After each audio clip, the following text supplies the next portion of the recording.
Hi, this is Jack for iPokerVIP.net with a short concept video on 4-bet bluffing.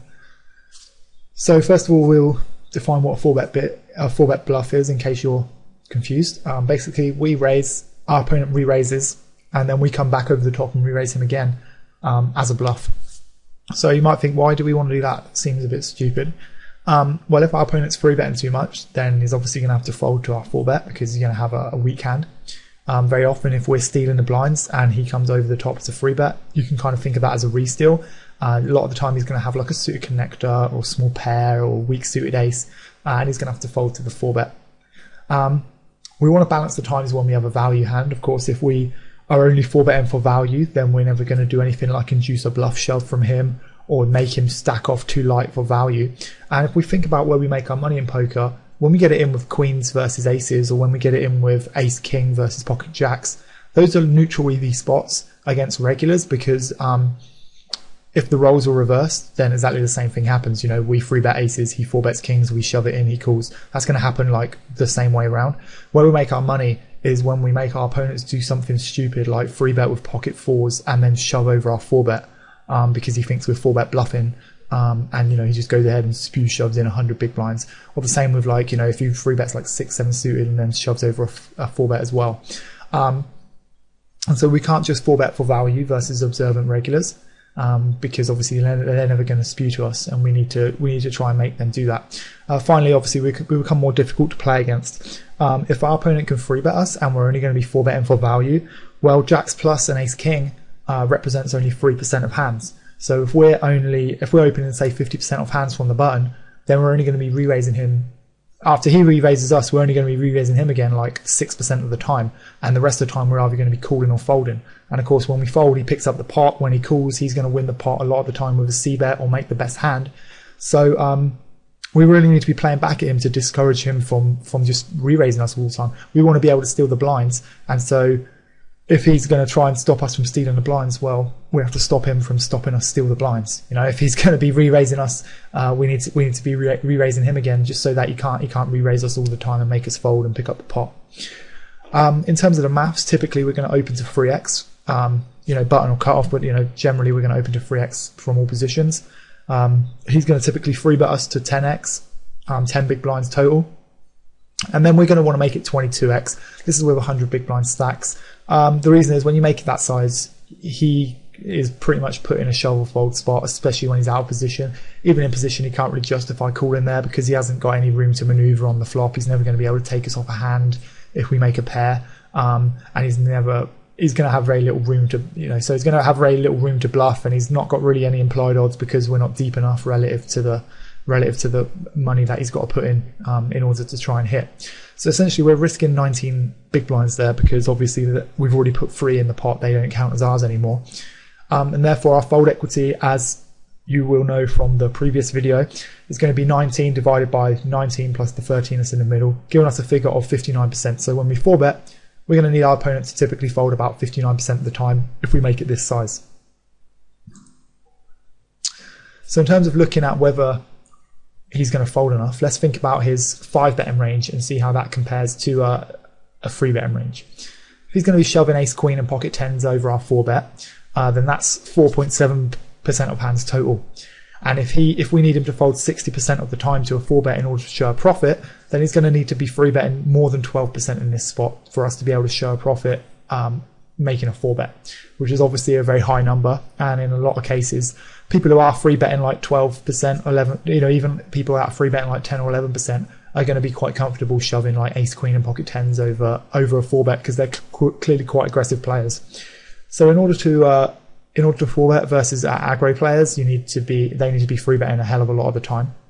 And even the thing is, you'll find that people end up balancing quite well, and if they're 3-betting like 15%, then they'll be, because they're so aggro, they'll be quite comfortable jamming with like ace jack, king queen, pocket eights over a 4-bet, as long as they view you as an aggressive player. So what we're gonna mention here, what we're gonna bring in, is that stats are not really important when thinking about times to 4-bet. And we'll talk about that more in the next slide, but let's just focus on the maths for the moment. If he's shoving jacks and ace king over our 4-bet, then he's going to need to 3-bet 8% or more in that spot. So obviously that makes sense because of someone who's less aggressive free betting a lot less is obviously going to have a tighter shoving range anyway. And as you can see from these two situations, the 3-bet and the 5-bet ranges kind of balance out quite easily for most people. Let's talk about the importance of blockers, because they're going to be very important. If we hold an ace, it significantly reduces the amount of combinations of ace queen, pocket aces, ace king that our opponent can have. So if our opponents shove in ace queen plus and tens plus, with an ace in our hands, such as like ace 4 off or offsuit or whatever, his shoving range drops from 4.7% of hands to 3.9%. So now he only needs to 3-bet 10% or more here. And you can see that obviously that's going to mean someone who's 3-betting like 10% is still probably going to be shoving ace queen and pocket tens. So it's not like you just want to 4-bet every time. But it's just to give you an idea that, you know, of how important blockers are. Similarly, against the range of jacks and ace king, instead of him having 3% of hands, he's only now going to be shoving the top 2.6% of hands, so he needs to 3-bet more than 6% of the time. So when you have an ace, it's going to be quite effective to 4-bet bluff versus someone who's 3-betting like 8% of the time, because frequently they're going to be the type of player that's only comfortable shoving with, like, you know, jacks plus and ace king when you 4-bet. But against someone who's 3-betting like 10 or 11% of the time, quite often they're going to be more than comfortable shoving ace queen, pocket tens over a 4-bet. So just because you have an ace, you don't want to automatically 4-bet them. Talk about game flow then, because this is the most important thing. Like the stats are really not relevant too much, because people don't 3-bet like a specific, although someone's 3-betting like 8% or 10% total, they're not looking at Poker Stove and 3-betting an exact range of 8% or 10% of hands. They're going to adjust it based on how you play, how they view you, and how they think you're going to view them. So if they've just 3-bet you like 5 times in a row and you folded, they're probably going to be expecting you to play back and throw in a 4-bet bluff now. You know, they're probably thinking that you're getting a bit sick of it. So that time you do go ahead and 4-bet, they're more likely to bluff shove. Whereas if they 3-bet you and the first or second time you go ahead and 4-bet, they're going to be less likely to 3-bet you in the future, because they've already seen you're capable of throwing in a 4-bet. They don't know whether you're bluffing or whether you had a value hand, but either way, they've seen that you can play back versus their 3-bet, and so they're gonna not play back at you as much. So some common situations. Obviously, if we've been fairly quiet, then we're going to get more credit, particularly if we've already folded to a 3-bet once. And the reason is that they obviously know we're capable of folding to a 3-bet, so when we do 4-bet, they should give us a little bit more credit. However, like I said, after folding to 3 or more 3-bets in a row, players probably think that you're going to be a bit tilted, like you're getting a bit sick of it and you want to take a stand. So they're probably more likely to think that you're going to 4-bet bluff, so try not to. The best times to 4-bet is the first or the second time someone opens. Frequently you're going to be playing against regulars who you have stats on from previous sessions. And so you already know that whether they're, you know, a total nit or whether they're capable of having like a weak hand when they re-raise. So you want to look to 4-bet them like the first or second time in a session. Reason is that essentially if they have no history with you, if there's no dynamic, then often they're not going to be 3-betting as light for value. So for example, if you open like middle position, say, or under the gun, and the button re-raises, pretty unlikely that with no history he's going to be re-raising with like pocket tens there.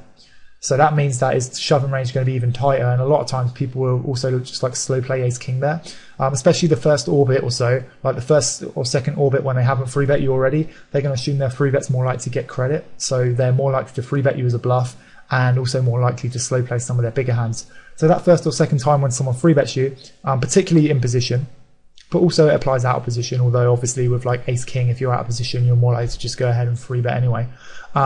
But certainly when your opponent's in position on you and it's the first or second orbit, he's going to be more likely to slow play some of his big hands and re-raise with some of his weaker hands, because he figures that you should give him a decent amount of credit. So that's a really great spot to go ahead and throw in a 4-bet bluff. Also, if you folded to a few 3-bets in a row, obviously you can adjust, but the best thing to do is to 4-bet a little bit lighter for value and not to 4-bet as a bluff, especially against an aggressive player, because I think that what you're going to find is if someone's been running you over a bit, he's going to assume that your first 4-bet is a bluff, so he's going to be quite comfortable just shoving a small pair or something over the top of it. So rather than 4-bet bluffing in that spot, you want to widen your range and go for a 4-bet for value with a hand like ace queen, pocket nines, even pocket eights, pocket sevens. If you run through the maths anyway, there's not much you can do especially out of position versus an aggressive player, because you know, you're going to have to 4-bet those type of hands, otherwise you're going to be exploitable.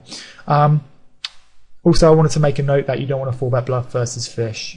Even if they're 3-betting you like 20%, if he's a fish playing like 60-40 with a 20% 3-bet, pretty much he's always either going to be jamming or calling your he's always going to be jamming over or calling your 4-bet anyways. So you definitely don't want to be 4-bet bluffing against them.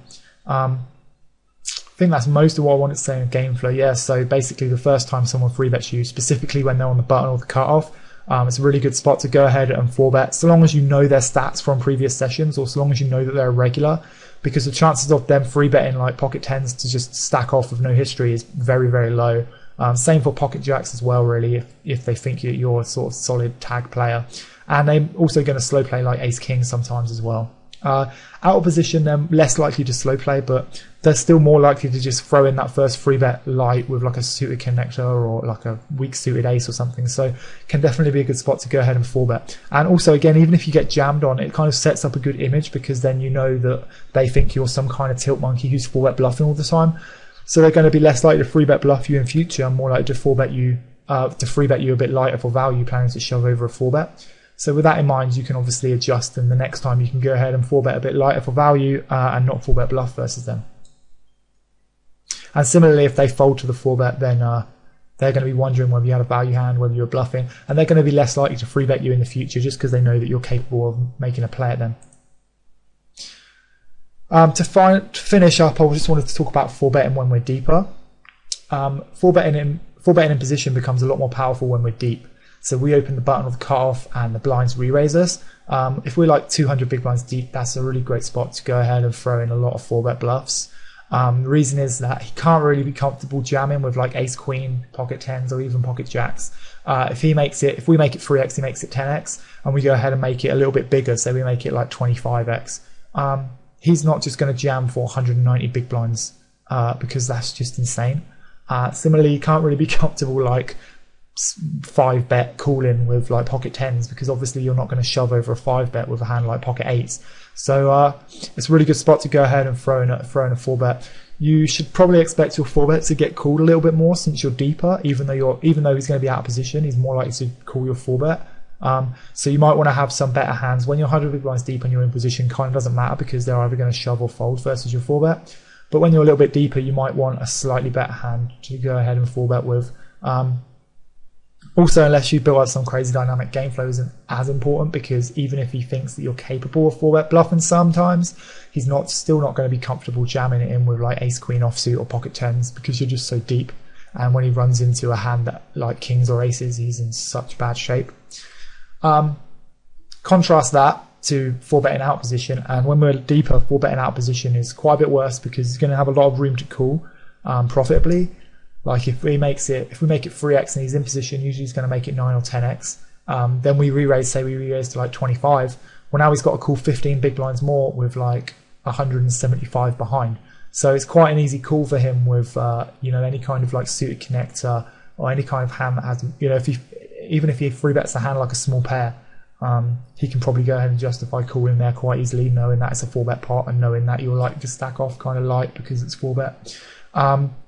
So yeah, you definitely don't want to 4-bet out of position when you're deep as a bluff, really, because you're just going to get screwed over by an aggressive player. He's going to call and like look to make a few more moves on flops, look to float a bit, and it becomes so expensive to bluff, obviously, when he calls your 4-bet. If we are playing with aggressive players behind us who are going to 3-bet, since we know that 4-betting them isn't really an option when we're out of position with a weak hand, the best adjustment to make is tightening up our range. A lot of people don't really recommend that. They just say throw in a few more 4-bets bluffs, throw in a few more 4-bets lighter for value. But honestly, the best way to adjust to someone who's 3-betting you a lot in position is just to go ahead and tighten up your opening range. It's going to give you a much stronger range. It's going to be much easier to play back at him when he does 3-bet you. And because you're deep, like he's just going to be able to call so often when you 4-bet anyway, that doesn't really achieve anything. That concludes all I wanted to say on 4-betting. It's impossible to show any hand histories because it's like game flow is like really the key indicator when you're choosing hands to 4-bet. When you're 4-betting for value, yeah, you can show some situations and say I 4-bet this for value because I have a good hand. When you're 4-bet bluffing, like your cards are irrelevant because your opponent's generally either going to 5-bet or fold unless you're deep. And when you're deep, like and out of position, you don't really want to be 4-bet bluffing anyway. So also most of your games that you'll play are usually going to be for like 100 big blinds or around that. So yeah, most of the time your opponent's going to shove or fold over a 4-bet. So your cards are pretty irrelevant when you're bluffing. It just matters how much credit he gives you. And yeah, reviewing some of the things we said about game flow, I don't think many people have talked about those in videos or articles before. Definitely, like I've had so much success where I open under the gun or middle position in the first couple of orbits, and my opponent goes ahead and re-raises me on the button, and he's an aggressive player from previous sessions, but I know that he's not re-raising with 10s or jacks, or he's not re-raising like ace king every time to stack off there. Sometimes he's just slow playing it pre-flop.